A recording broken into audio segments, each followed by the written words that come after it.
Continue to focus on the coronavirus pandemic here on Eyewitness News at 9. We're also focusing on your concerns and questions about the virus.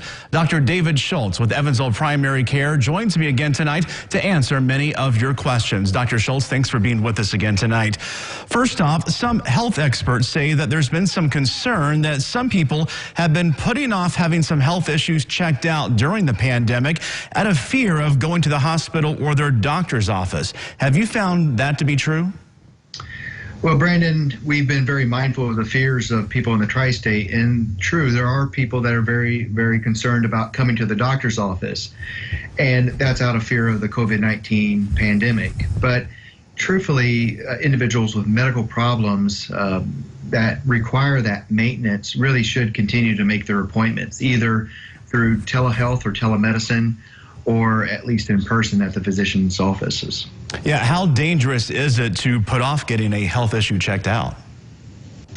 Well, conditions like diabetes, congestive heart failure, hypertension, those are asymptomatic conditions. In other words, those conditions can worsen without an individual realizing that. The other concern about that is those chronic conditions and so forth can see slow, subtle changes that an individual, a patient with those diseases may not even be able to sense or tell. It's sort of like the 5 to 10 pound weight gain over a year. You may not notice that you've had that, but when you look at your pictures, it becomes very obvious. So it's important to continue with those visits, because if your sugars are 20 or 30 points higher, if your blood pressure is 20 or 30 points higher, you may not sense that, but that would be detected at the physician's office. And then we can make adjustments on the medications and order any necessary test. And you've been seeing some cases of this week, haven't you? We have. Even this week, we've seen a few individuals with some unexplained weight loss that they really did not realize they had over the winter.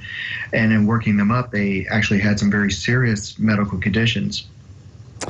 Okay, I want to ask you now about a new report that's out that asymptomatic people infected with the virus actually could have low oxygen levels and not even know it. Is that dangerous, and what could that do to their body?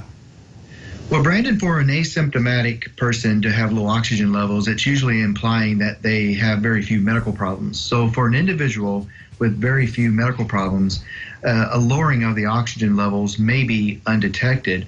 And it's only during times of extreme exertion, like running, talking excessively, or climbing stairs and whatnot, would they even notice that they're a little bit out of breath.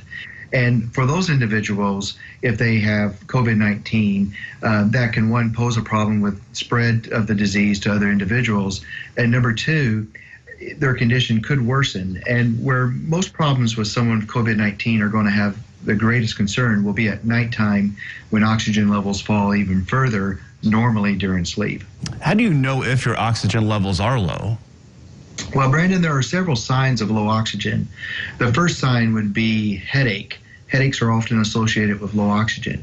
Another sign would be lightheadedness or dizziness when you talk excessively, when you exert yourself, or if you are running and so forth. That would cause a problem with dizziness or lightheadedness.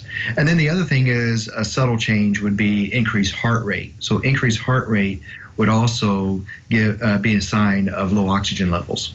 All right, Dr. David Schultz, great information again for us tonight. Dr. David Schultz with Evansville Primary Care, thank you for being with us again tonight.